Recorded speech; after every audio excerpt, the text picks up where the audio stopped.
Music and Booze with Mo is co-produced and distributed by Nitty Grits, the media division of the National Food and Beverage Foundation, changing the world one taste at a time.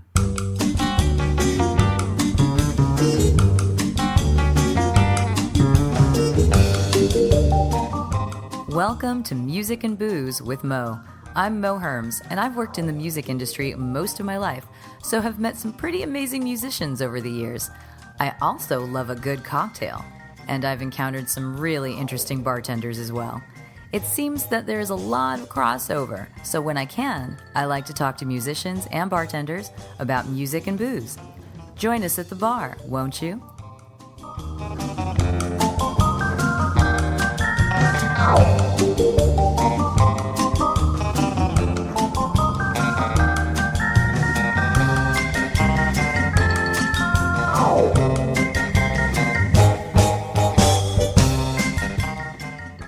Music and Booze with Mo is brought to you by The Mermaid, a cozy neighborhood bar with an aquatic flair in the Little Tokyo area of downtown LA. Open 7 days a week, featuring tropical cocktails and snacks, The Mermaid also has a daily happy hour from 5 to 8 p.m. Follow The Mermaid on Instagram at TheMermaidLA to hear about upcoming events and check them out at TheMermaidLA.com. Head to 428 East 2nd Street, Los Angeles, for a drink.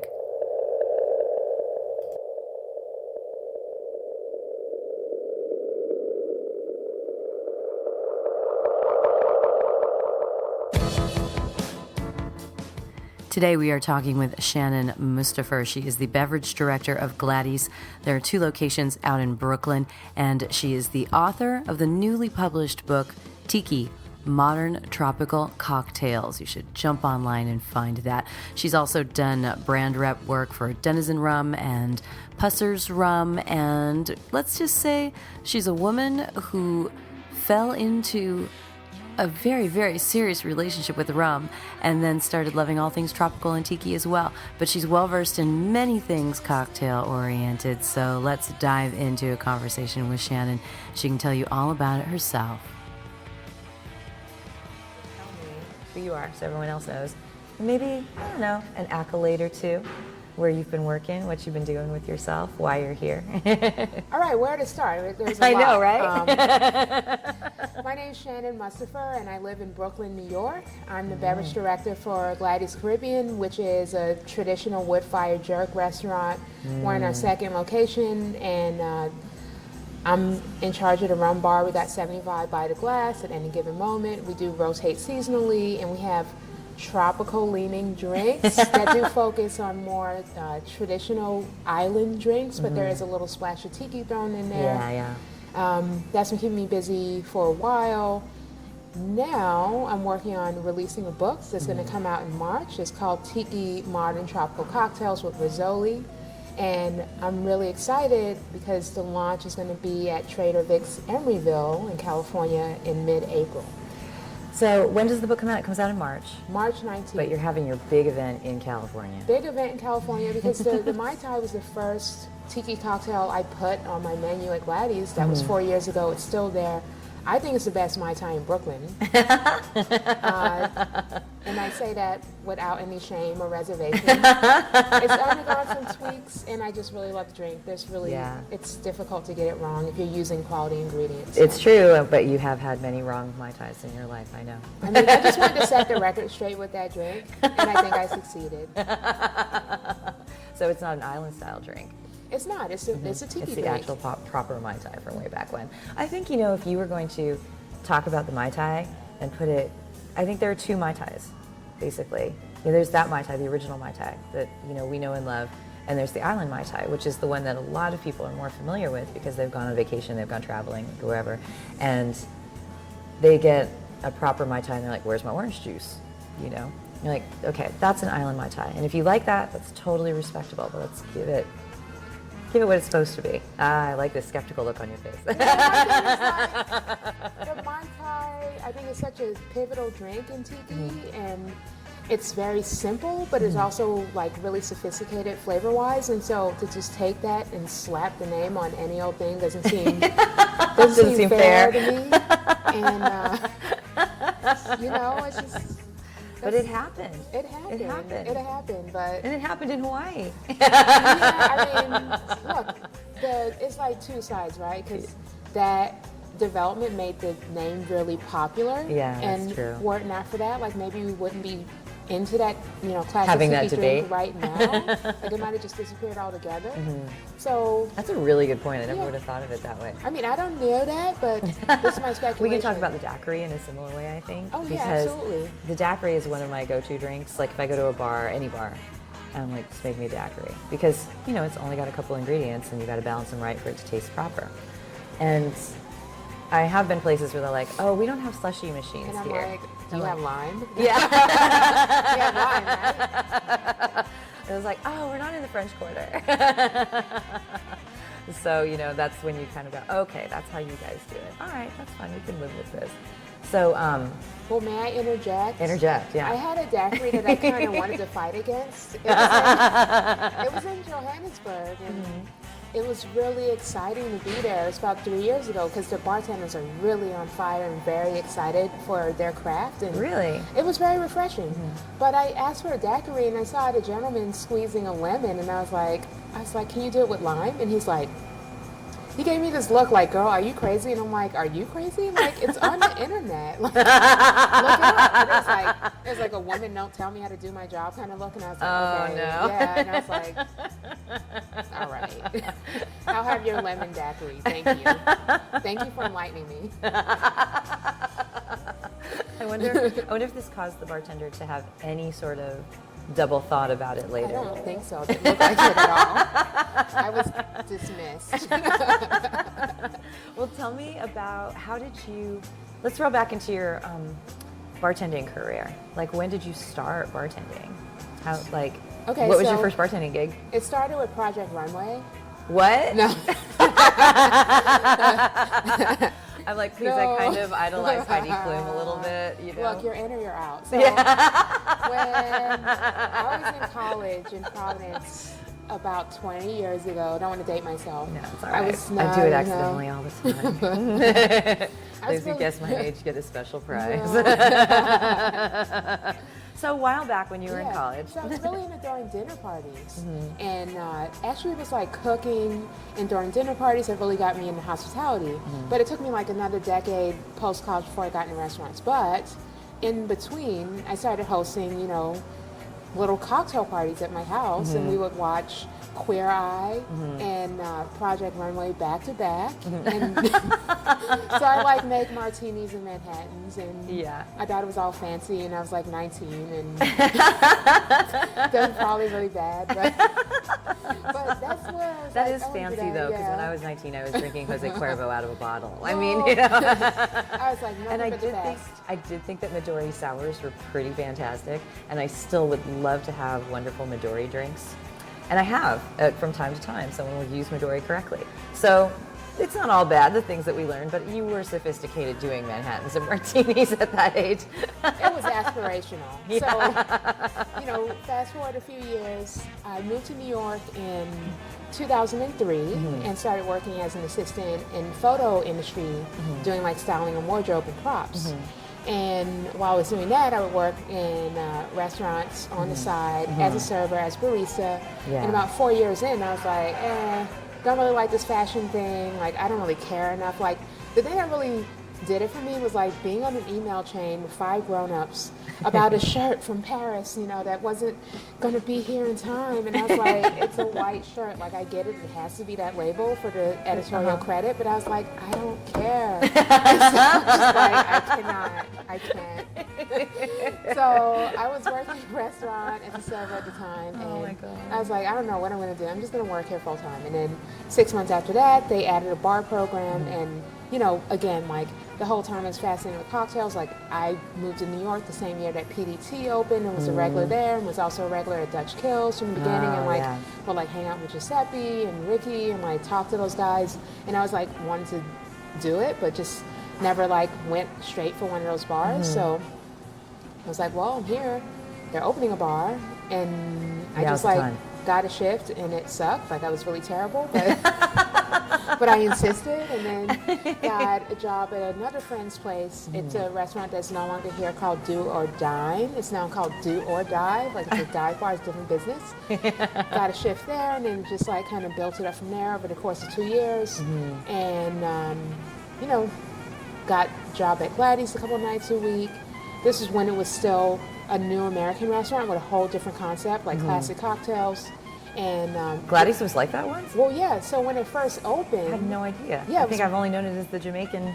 well, you that's, know. you know, we don't shun our past, but people don't really talk about it anymore. But when the founders opened it, pardon me, they had formerly worked at Franny's, and so their philosophy was like local produce and wood fire, hence the The grill setup delicious we have. smell. Like all the time. Yeah, so I started there. Was like the cocktail program was a little adrift because the beverage manager who'd opened it had left, and there's no really steering it. Like there were guys from Middle Branch and Dutch Coast who were working there, so people knew how to make drinks, but there's like no cohesion. And so like 6 months into that, I called a meeting with the owner. I was like, yeah, like I'd already rewritten the bar program, and I had this idea, and I was like, let's have a meeting. He's like, good, let's have a meeting. And then we get in there, and he's like, okay, so we're closing the restaurant. And I was like, he's like, and we're reopening as Caribbean. And I was like, I need you to redo the bar. And I was like, oh, okay. And he was like, it needs to be a rum bar. And I was like, oh, okay. But it's just like the whole plan that I had to toss out the window. And he's like, and we're going to do it in a month. And I was like, okay, sure. So I spent a month like tasting something like 200 rums Oh my to God. like come up with the back bar. And mind you, prior to this, I knew next to nothing about rum. Like Yeah. I'd had Smith and Cross and like Bacardi. Yeah. But yeah, keep in mind it's like 5 years ago, so Yeah. there really wasn't a lot out there.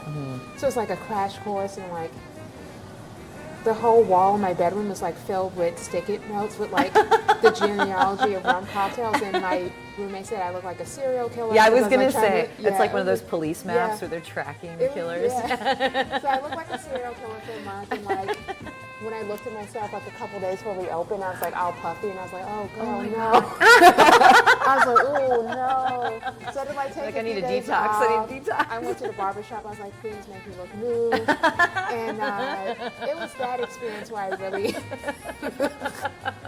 No, you know those moments. No, You're like, I have to have an intervention. I was Yeah. like, ooh. No, I totally understand. You hit this point and you're just like, Ooh, no. you know, how many like cilantro kale smoothies do I need today to, you know, whatever that cleanse is.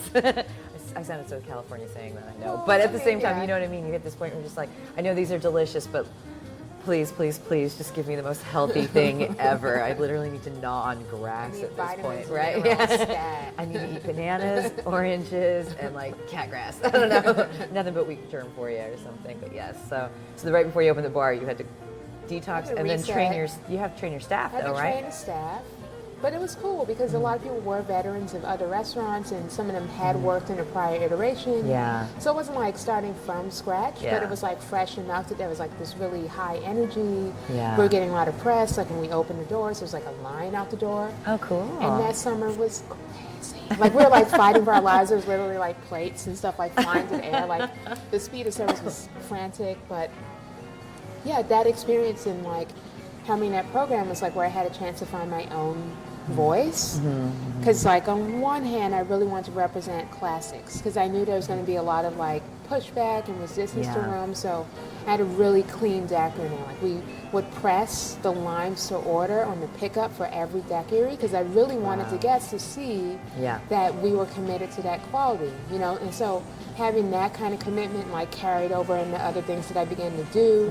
And like once we got the trust of our guests, I started to experiment and like do like fat washes and infusions and things that are a little funkier and less traditional.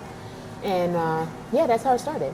Yeah. Yeah. That's wow. That's a great trajectory though, into something. And because you are so, my impression of you is you are so dedicated to the rum.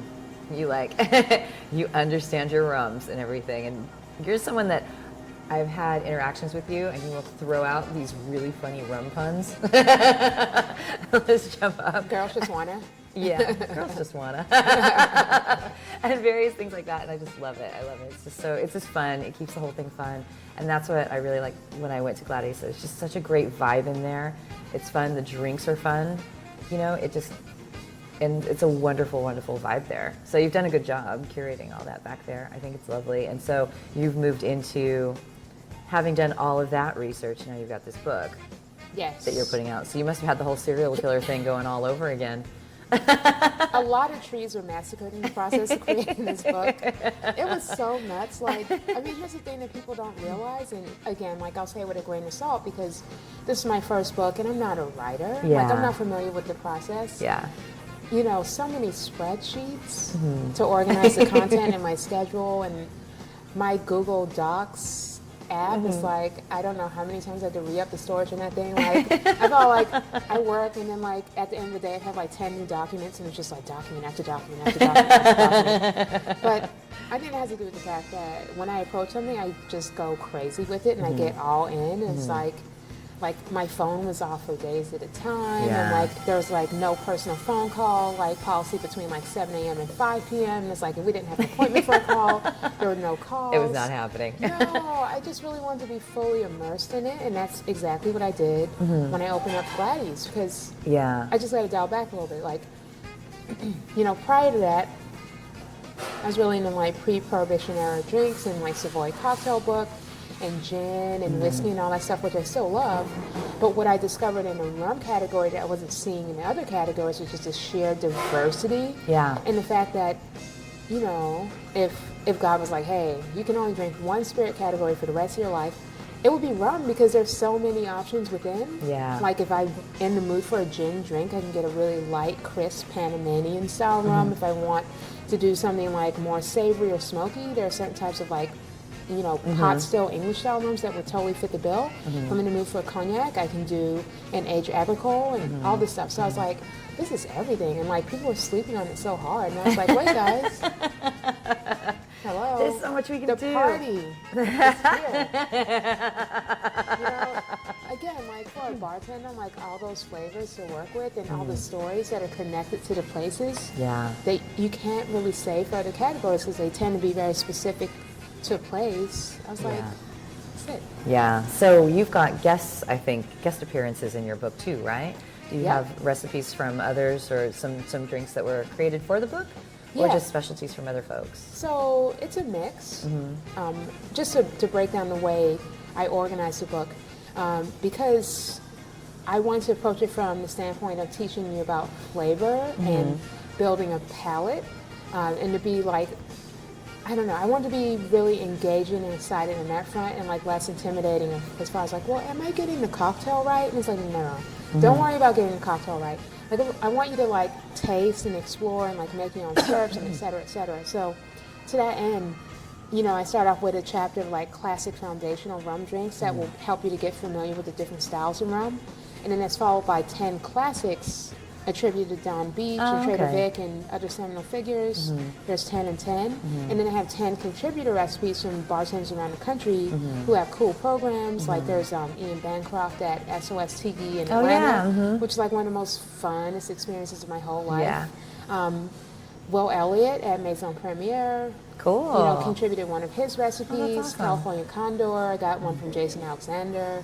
And yeah, I mean, because the whole thing about Tiki is that it's a community, and I didn't want it to be about me and my recipes. I wanted it to be about like what everybody has to say about it, because I want the reader to feel like also empowered to say what they have to say about it and come up with their own originals at some point.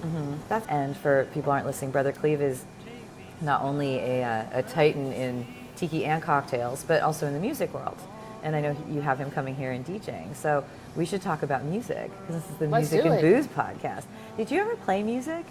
I did not, like as a I didn't professional, think so. But I played guitar for a few years when I was in college with my guitar friends. I want to hang out with the boys. So, I you think know, you had I a musical thing back there. I mean, like, I listen to music all the time. And, Yeah, you totally. When you were playing guitar, and see, I played guitar too when I was younger, and I realized at some point that I didn't want to be a famous guitar player or singer or anything like that. I just loved music a lot, and I wanted to be able to make it, but I just wasn't going to be that good at it, you know? So what I could do was support those who could, and went into the music business, and some, you know, doing radio, doing music publishing, all of this. But I feel the same way about cocktails, in that I can make a good cocktail at home, But I'm never going to, and I own a bar now, but I'll never be able to get behind the bar and like whip that stuff out and make it perfect every time, because I would be terrible on a game show. You ask me the question and I absolutely freeze up. You're like, burn. Yep, totally. So I don't have that skill set. So I like to support those who do. So that's kind of where I go with the music thing. So on your end, you liked playing guitar, but you realized, nah. Well, it was more like my friends play guitar, and I want to hang out with my friends. So if I want to hang out with them, I better You had your little jam grab- circles? Yeah. I was like, I better grab something. What were you guys playing in your little jam circles? Radiohead covers and Beatles covers Ooh. and fun stuff like that. Yeah, I And was learning Blackbird on my guitar when I was little. I mean, it's just like you plunk the ding, chords. ding, It's not, ding, Yep. ding. A child could do it. I was 8. Not super complicated. And although when I was in college, I remember teaching myself some more complicated things. But again, it was just like a string at a time. I wasn't doing incredible flourishes or anything. But for me, sitting in my room, it was totally fine. Sure, I mean, no, I always played the rhythm section. Oh, nice. No lead for me. Like, I probably should have played bass. I think that would have suited my See? personality. Just Same. laid back in the cut, you know. Same. Yeah. No, I absolutely would have loved that. You totally had bass formation just now. You totally did the lean back. You would have been a great bass player. And you know, every band likes a cool chick bass player. I know, I'm just saying, just give There me you those go. sultry looks. You're totally unapproachable, but desirable. Exactly. Yeah. So what are some favorites of yours then? You said you were playing Radiohead. What's some Favorite stuff you're enjoying? Radiohead? Oh, man. Too much. Like, I really got into the Bends. Like, I played that all You through know high what? school. The Benz is my favorite Radiohead It's album. a little overlooked, I think. I think maybe it's a little too pop to Radiohead fans, because I think part of the thing with Radiohead is they're so like esoteric and all this. I like Radiohead. I don't love Radiohead, and there will be people listening to this who will like, how can you call yourself a music person? They're amazing live. You know, I've seen them before, and I totally respect what they do, but I don't sit there and stick my head between two speakers when they come on. Have to have that devolution of sense of self or whatever. You know? And I love the Bends, and I think it's because I like singing along with songs a lot. And they've got fantastic melodies on that whole record. And that's what does it for me. Yeah, totally. Totally. But yeah, let's talk music for you. All right. You just go. All right. Tell me some of your favorite things. So, oh man, it's kind of hard to pinpoint because it's all right? over the place, Well, right? here's what helps sometimes. Yep. Start when you're little. You go to college, go to now. Or you can like kind of brand it on the whole like, do you have any involvement with the programs at your bars in terms of the music? I don't touch it. I mean, Yeah. I have fantasies of doing it, but I have so much on my plate that I'm like, you know what, See? you guys just do that. But I like that you have You know? fantasies of doing Yeah, it, because like- what would you do if they let you run loose? Well, okay, so right now we play like a mix of like, you know, island music, calypso, hip hop. But I'm like, let's funk it up. Let's do like, there's some really fun reggae covers of all kinds of stuff, right? So I've listened to reggae covers of Radiohead and the Beatles and, Yeah. you know, I was like, maybe we should do some of that. Noted. For me, like weird is good. Like growing up, I like some pretty cheesy stuff. Like for instance, like one of But my everybody did. Oh no, I'm about to break it down for you. I'm going to reveal all the secrets. So I remember like one of my favorite albums when I was 7 was the Temptations Christmas album. Have you heard that? Yeah. It's so bad, but it's so good.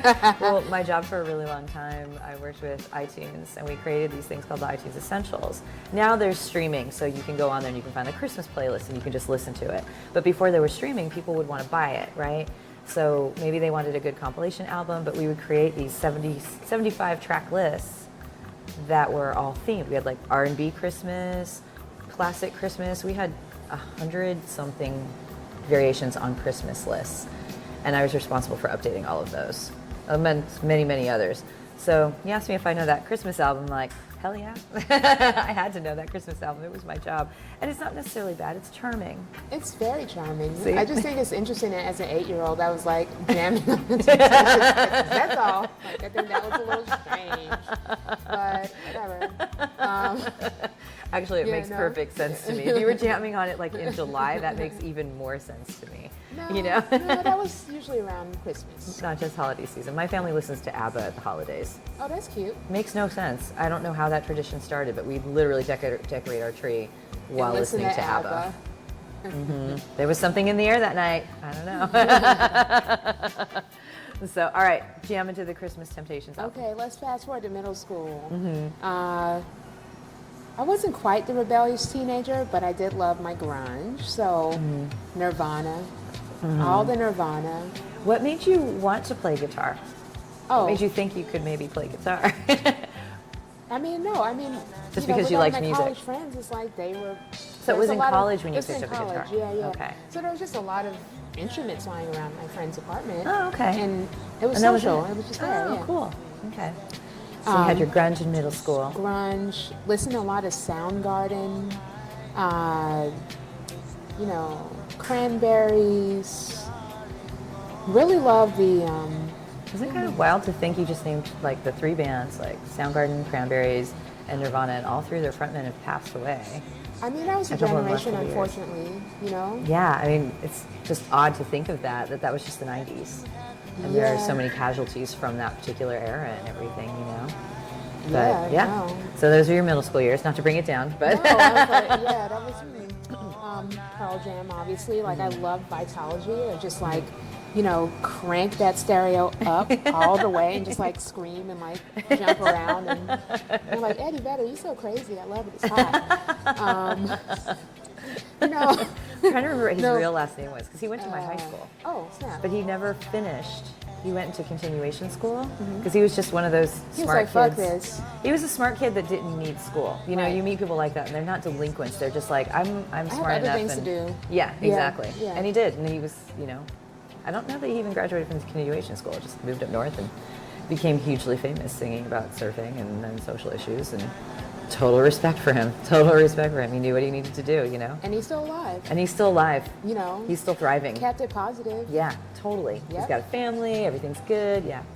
Sometimes it works. The rare gem in the rock world. Yep, there you go.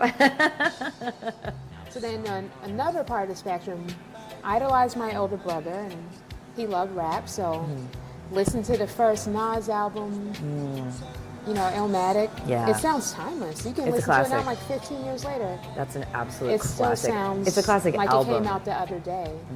Super fresh. So still love Nas. Wu-Tang Clan. I mean, it's good, but it's just like there's something about them that's so ridiculous and madcap and like Ghostface Killer and like Old Dirty. I was just like, what are you guys talking about? Question our speed for cracks and weed. The combination made my eyes bleed. No question, I will flow off and try to get the dough off. Sticking up white boys on ballboards. My life got no better. Same damn low sweater. Times is rough and tough like leather. Figured out I went the wrong route. So I got with a sick ass click and went all out. Catching keys from cross seas, rolling in MPVs. Every week we make 40 G's. Yo, nigga, respect my a nigga to tech notch. Bow, move from the gate now. Cash moves everything around me. Cream, get the money. Dollar bill, yo. Cash moves everything around me. Cream, get the money. Dollar bill, yo. It's been 22 long, hard years. I'm still struggling. Survival got me bugging, but I'm alive on arrival. I'll be back to say Like watching him on Cribs and like, remember like Method Man's Crib? Yeah, oh yeah, totally. I was like, what is that? And he's like, yeah, let's go to my kitchen. And it's like a loaf of white bread and crackers. And I'm like, Method, come on, man. Stoners, No, just like, that's how Childish Gambino got his name, was from the Wu-Tang generator. Oh, no. Do you remember that? There's like a website like or you something. can put your name in and they'll Yeah. give you a Wu-Tang name? Yeah, they'll give Oh, you a shit. Wu-Tang I name. need to get one of those. Yeah, I think it's been online for a while, but Okay. it's the Wu-Tang name generator. And you can go, I don't remember what mine was. Oh, 'cause- wait, let me do that right now. Let's see, who would I be? But that's how Wu-Tang Childish one. Gambino got his name, because he pulled it off of that. He keeps touring with it. I remember when I read that, because I'm like, oh, what does Childish Gambino mean? And then when I read that, I just started laughing so hard because I remembered when everybody was getting their Wu names. Did you find it? I'm looking right now. And that would have been like early, I mean, if Wu-Tang was still, so that would have maybe been like early 2000s or something when that bounced around. Oh. Wow, I Maybe. totally missed that one. It's got to be out there. It's got to be out there still. Let's see if it's still here.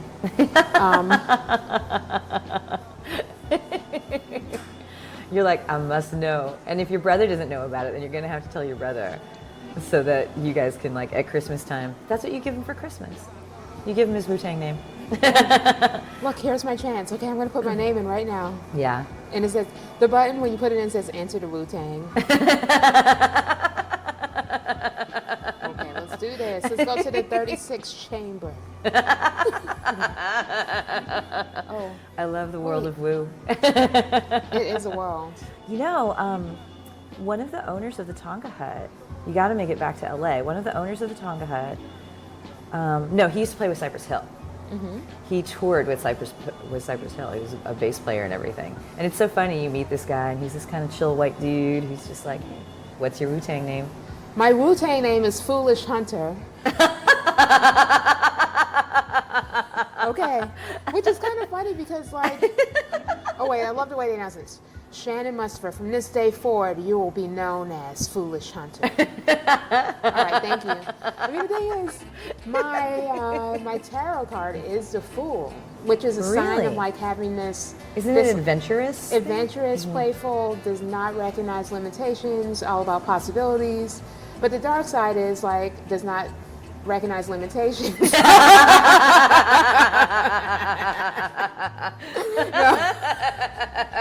I'm like, let's keep going. It's like, no.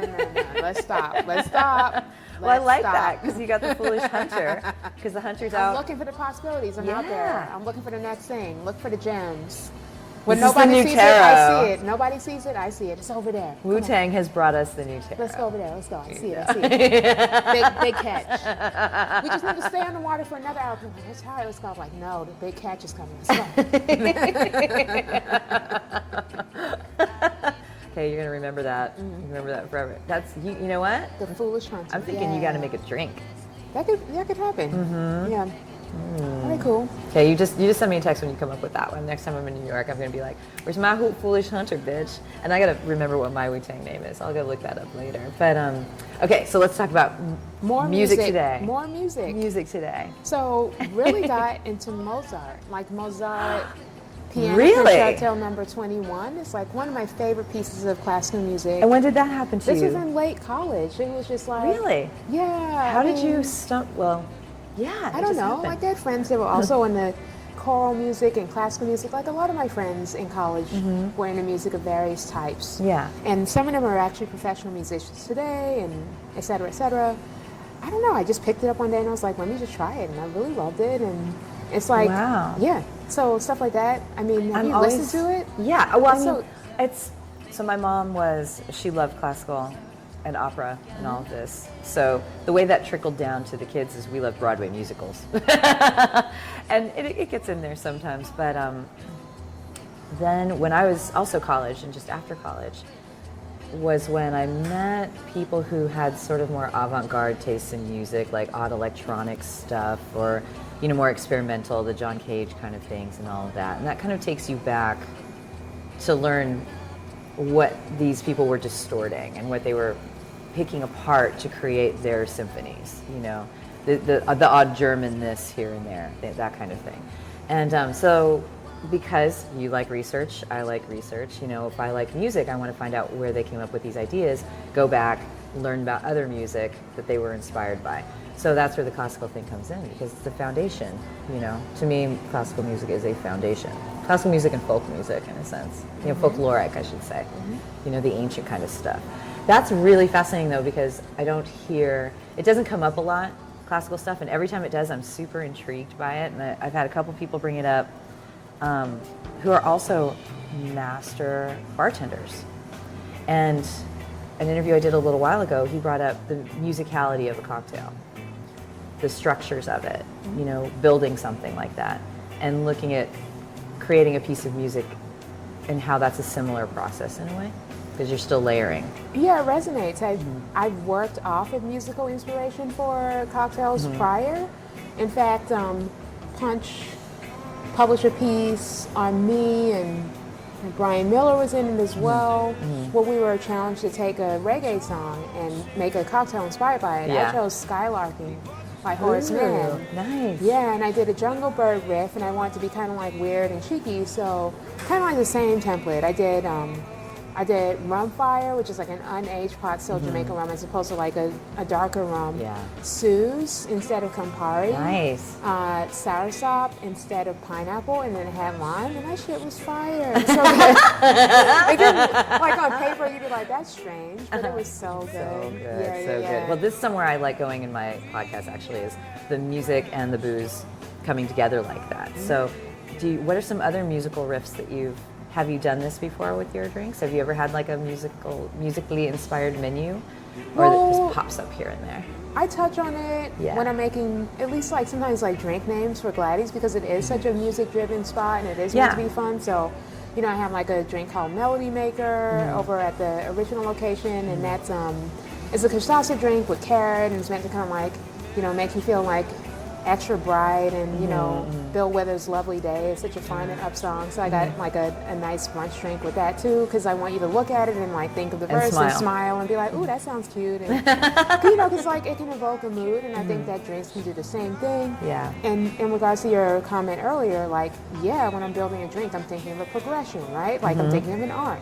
Like not necessarily like a story arc, but like, you know, like there's a bright moment, there's like a pop, there's a slower moment, there's like an ending. So, you know, for me, if a drink doesn't have like at least 3 movements, it's really boring. Like it has to have dimension. It has to like take you somewhere. Like you have to like start here, and then notice this thing, and then at the end be like, oh. Then you get the finish. Yeah, you get the finish, but it's not just a finish. It's like you're noticing a shift within your own perception of what's going on in the drink, and hopefully, if it's a good drink, you're going to enjoy the last sip more than you do the first, which I think is more challenging, but it's sounding like something that's really meant to last. Yeah. Because it's like really easy to make a cute first impression. It's like you're dating somebody, you're like, oh, you know, they're cute in the beginning, and then you have the conversation, and then you're like, not so cute. I know, right? I have a girlfriend that, you know, she goes out on dates sometimes, and they start talking, she's like, you're so pretty, but no. And you definitely see that happen sometimes. It's like, okay, I know exactly how far this is going to go, and it's not very far. Not far. That's so funny. I haven't thought of drinks that way, but you're so right. I mean, look, you got to keep them coming back, though. You got to keep. You got to. Yeah. It's true. It's true. You're absolutely right. That's awesome. I think, you know, that's probably a good way to end all of this. You know, it's just throw it all together. You've created, and I like how when you described that, you described it as movements. And that goes back to that classical thing right there, the musicality of a drink, you know, totally happens. Well, we've talked plenty. What do you want to tell people? How to find you? Should they follow you on the social media? Keep an eye out for the book. This is the time. You are very good at the marketing. This is the time when you pimp it out. Yeah, so you can follow me on my Instagram. It's Shannon Mustipher. I don't have like some crazy alias. I don't have time for that. It's my first and last name, Shannon Mustipher. You can also follow my pop-up, Woman Who Tiki. Which we didn't even talk about the Woman Who Tiki thing. We can talk about it right now. Yeah, let's do it. So how long have you been doing this Women Who? Is it Women Who Tiki? It's Women Who Tiki. It's woman. Yeah. So we're talking about a collective effort. I launched it early this year at Mimi's Diner in Brooklyn, and it's really funny how it grew because gentleman who shot my book, No Effects, is friends with the owners of that space, and he was like, hey, you know, let's do a pop-up here, you can promote your book. And at this juncture, like, I just finished the book, it wasn't even like on the way to press. I was like, cool, that sounds good. And I get to the restaurant and I realized that like one of my cocktail collaborators, Danny DeLuna at homebargirl.com, lives across the street. And we collaborate on menus and drinks before, so I was like, okay, well, girl, come over here and help me with this. And then as we're working on it, I was like, wait a minute. Last week I worked on a drink with Chelsea Barrick from, you know, Rum Fire, and I was like, that shit was so good. Okay, let's call her. And I was like, wait a minute, wait. Paz works at Superpower around the corner. I was like, yes, we need her here. And I was like, wait, my friend Taylor made this awesome blue Hawaiian punch. So that's how it happened. Like, I was just like, let me get my girls on this. And so we did that. It was like wall-to-wall people. It was crazy. Like the energy was so cool. And what was initially a one-off, I was like, let's just keep it going. So we've done pop-ups at Leyenda, at Rum in Seattle. We did Tiki Oasis.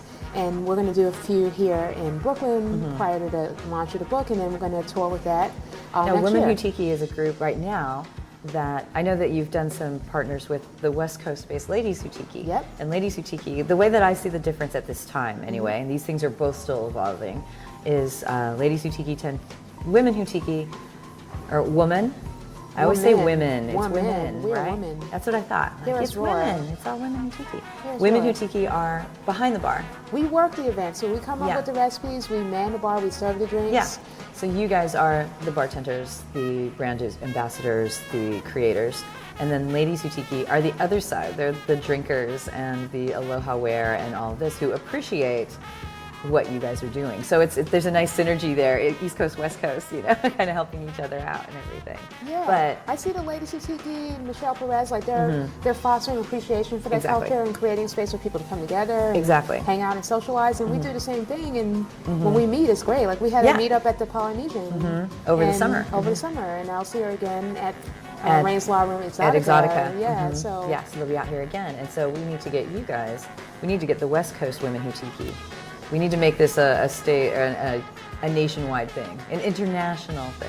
well, you let's know, just we're just say. getting started. Yeah, and, totally. So, all right, anyone go. listening to this podcast, if you are a woman who tikis, Yeah, that means look online, you're making these Instagram. drinks, you're doing all this stuff, follow. Women Who Tiki, that's, you know, my event page, and then Ladies Who Tiki is on Instagram It's as on well. Instagram too. That's Michelle Perez. Yep, totally. Yeah. So it's a thing. We know we're out there. So we've got your personal Instagram, Women Who Tiki, and they can come find you out here. Are you ever at Gladys? I do it by appointment only. Got no, it. no, I do like Well, because you're the No. director, you're not really behind the bar. no longer, and it's So, probably better that way. But Yeah. I am at the restaurant once a month for a Tiki Tuesday. That's generally the third Tuesday of every month. And you know, I guest bartend here and there. But Yeah. you know, over the last 2 years, I've been mostly consulting and Yeah. traveling and finishing my book. Finishing and- your book. And so Yeah. the book release date It's is March 19th, but And you then can go the to Trader Vic's. Amazon.com right now and pre-order and it. pre-order. Pre-order that 'Cause that's bitch. just the It love means I something. Need. That's Yeah. the love I need right now. And then your physical release party will be at Trader Vic's April. April 14-ish. We're still hammering that in. Okay. But yeah, mid-April. Cool. Stay tuned. Very cool. All right. Well, thank you so much for sitting down with us. It's so lovely. And everybody, Women Who Tiki, Ladies Who Tiki, we're a thing. We're taking over the world. Who run the Sounds world? good to me. Hello. All right. Thanks so much.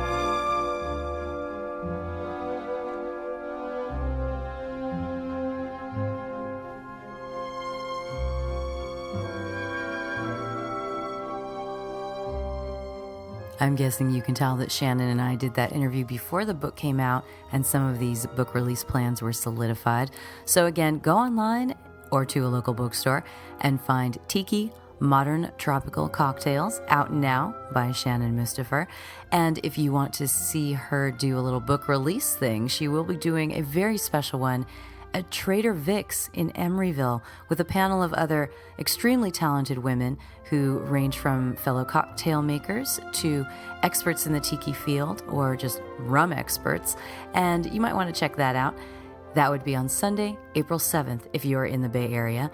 On Wednesday, April 10th, she will be in Los Angeles, and she will be at the Mermaid, who, I have to say, is one of our sponsors. She'll be doing a Woman Crush Wednesday event there, guest bartending, creating some of her concoctions from this book, and that will be on April 10th. And otherwise, go find her on all the social media. She is Shannon Mustipher on Instagram, and you can get updated on any further events that are coming. She will be doing a book tour that is going on pretty much in the next couple of weeks. The book just came out, so track it down. And if you are ever in New York, go check out her beverages. She is the beverage director at Gladys in Brooklyn. There are 2 locations there, and I guess you can catch her there from time to time, but mostly she's more behind the scenes these days. The drinks are fantastic. There is something called the Painchilla that's on one of the menus that I absolutely adore. My name is Mo. Thanks for listening today, and let's get on to the rest of the business.